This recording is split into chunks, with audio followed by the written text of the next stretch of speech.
Mientras ves esto, algo histórico está ocurriendo en las plataformas de streaming del mundo entero. Un videoclip rodado en Los Ángeles, pero saturado de cultura mexicana hasta el último fotograma. Con trajes de charro, guitarrones, trompetas y una cadena con la Virgen de Guadalupe que ningún ejecutivo de esa misma ciudad habría firmado hace 10 años. Está acumulando millones de reproducciones por hora.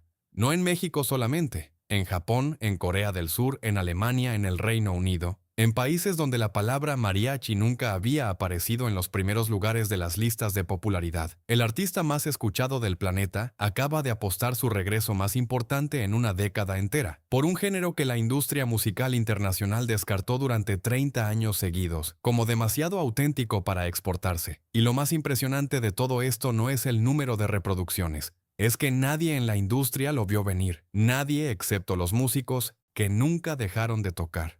Esta es la historia de por qué Bruno Mars eligió el mariachi cuando podía haber elegido cualquier otra cosa. Y es también la historia del hombre que esperó 30 años para que el mundo tuviera finalmente los oídos correctos. Bruno Mars llegó a Ciudad de México en noviembre de 2023 sin un plan concreto. Llevaba casi una década sin lanzar un álbum en solitario. El último había sido un Orthodox Jukebox en 2012, un trabajo que ganó el Grammy al álbum del año y confirmó lo que muchos ya sospechaban, que Bruno Mars era uno de esos artistas que nace una vez por generación, con la capacidad de absorber décadas de música popular y sintetizarlas en algo completamente nuevo sin que suene a imitación. En 2021 había lanzado An Evening with Silk Sonic junto a Anderson .Paak, un álbum que ganó 4 premios Grammy y demostró que todavía tenía mucho más que decir. Pero Silk Sonic era un ejercicio de amor hacia la música soul y funk de los años 70. Era brillante y era completamente honesto, pero era también una conversación con el pasado de otros. Bruno quería encontrar algo que lo jalara hacia territorio desconocido, algo que no pudiera planear de antemano. La industria musical de 2023 era un ecosistema diseñado para producir lo predecible. El algoritmo de Spotify premiaba ciertos patrones rítmicos, ciertas duraciones de canción, ciertos tonos emocionales, que generaban repetición de escucha. Las disqueras grandes ya no tomaban riesgos reales porque los riesgos reales no se podían optimizar. Todo lo que salía al mercado pasaba primero por filtros diseñados para maximizar la probabilidad de éxito a corto plazo, lo que en la práctica significaba maximizar la probabilidad de que sonara igual a lo que ya estaba funcionando. Bruno Mars odiaba eso con toda la fibra de su formación musical. Esa noche de noviembre, sentado en un restaurante en la colonia, Condesa de Ciudad de México, con un par de colaboradores sin cámaras ni agenda pública, algo detuvo el tiempo de manera completamente inesperada. No fue una actuación programada para impresionarlo. No fue un concierto. Fue un trío de mariachi que tocaba entre las mesas, tan cerca que Bruno podía ver los dedos del violinista moviéndose sobre las cuerdas con una precisión que reconoció inmediatamente como la de alguien que lleva décadas perfeccionando un gesto específico.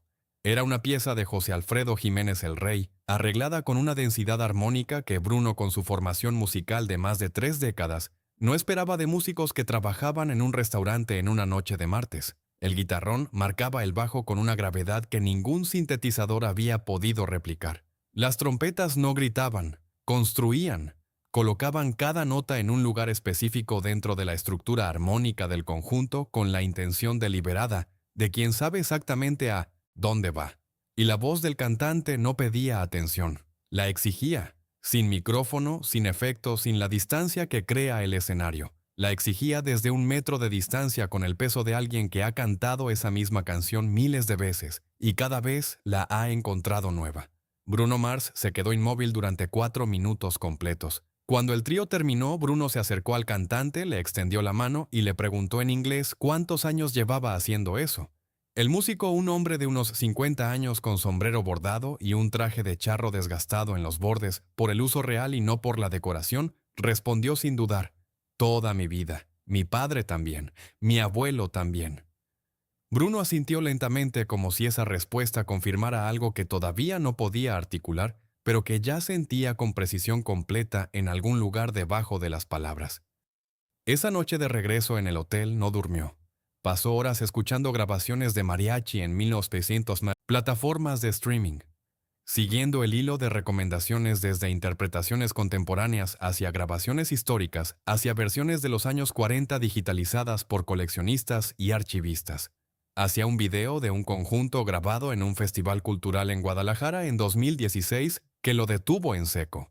El conjunto en ese video se llamaba Mariachi Cisneros, y la historia de ese conjunto, la historia de su fundador Ernesto Cisneros Vega, es exactamente la que la industria musical internacional no quiso contar durante 3 décadas seguidas. Ernesto creció en Tlaquepaque, Jalisco, a 20 minutos de la Plaza de los Mariachis en Guadalajara. El espacio que durante décadas fue reconocido como el corazón geográfico y espiritual de ese género musical. Su padre, don Aurelio Cisneros, había tocado el violín en bodas, bautizos, cumpleaños y funerales durante 40 años. Su abuelo había participado en las primeras grabaciones formales de mariachi en los años 40, cuando el género apenas comenzaba a ser documentado en vinilo, cuando todavía no existía el consenso sobre cuántos instrumentos debía tener un conjunto formal y cómo debía estructurarse un arreglo para grabación. Ernesto creció dentro de esa tradición no como espectador, sino como aprendiz activo desde los 6 años. A los 12 ya podía tocar la vihuela, el instrumento de cuerdas con cuerpo abombado, cuyo papel dentro del mariachi es crear la textura rítmica que sostiene el conjunto sin nunca eclipsar la melodía principal. A los 15 dominaba el guitarrón. Ese instrumento de bajo acústico con 6 cuerdas gruesas y un cuerpo de resonancia tan profundo que cuando se toca correctamente en un espacio abierto puede sentirse físicamente antes de escucharse. A los 20 tocaba violín con la técnica suficiente para entender exactamente por qué cada fraseo importaba. En 1993, Ernesto tenía 25 años y formó su propio conjunto, Mariachi Cisneros, 8 músicos. Todos de familias con 3 generaciones de mariacheros, todos con el nivel técnico para tocar cualquier repertorio del género sin preparación previa. El conjunto comenzó a trabajar en Guadalajara tocando en bodas, fiestas patronales, eventos corporativos, todo el circuito tradicional donde el mariachi había existido durante un siglo. Pero Ernesto tenía una visión más grande. Creía profundamente que el mariachi no era solo música funcional para celebraciones, era un lenguaje musical completo con la sofisticación armónica y la profundidad emocional para competir con cualquier tradición musical del mundo. En 1996, un ejecutivo de Universal Music llegó a Guadalajara buscando talentos para un proyecto de World Music que la disquera estaba desarrollando. Escuchó a Mariachi Cisneros tocar en un evento privado. Quedó impresionado. Les ofreció un contrato. Pero había condiciones. El ejecutivo, Amadeus, quería modernizar el sonido, agregar batería electrónica, incluir sintetizadores, hacer arreglos más cortos, más pegajosos, más comerciales. Querían fusión. Querían mariachi pop. Ernesto rechazó la oferta. No por orgullo, no por terquedad, sino porque entendía algo fundamental. El mariachi no necesitaba ser modernizado. Necesitaba ser escuchado.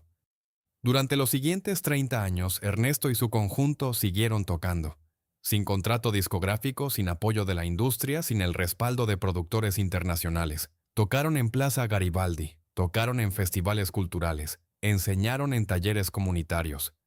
Grabaron discos independientes que vendían en presentaciones en vivo. La industria los ignoró completamente. Consideraba al mariachi demasiado tradicional, demasiado local, demasiado específico para tener relevancia global. Mientras tanto, Bruno Mars en 2023 buscaba precisamente eso, algo que la industria no pudiera fabricar. Contactó a Mina Posese, Ernesto Cisneros, a través de un productor local en Ciudad de México. Le explicó que quería aprender, no colaborar inmediatamente, aprender. Ernesto accedió con una condición, que Bruno viniera a Guadalajara y pasara tiempo real con el conjunto. No en un estudio, no en una sesión de grabación programada. Tiempo real. Bruno aceptó. Pasó 2 semanas en Guadalajara en enero de 2024, sin publicidad, sin redes sociales, sin ningún anuncio oficial. Vivió con la familia Cisneros. Asistió a ensayos diarios. Escuchó a Ernesto explicar la historia de cada canción, la función de cada instrumento, la razón por la cual ciertas decisiones musicales se tomaban de cierta manera. Tocó junto a ellos intentando seguir el ritmo del guitarrón, sintiendo físicamente cómo el conjunto respiraba junto como un solo organismo.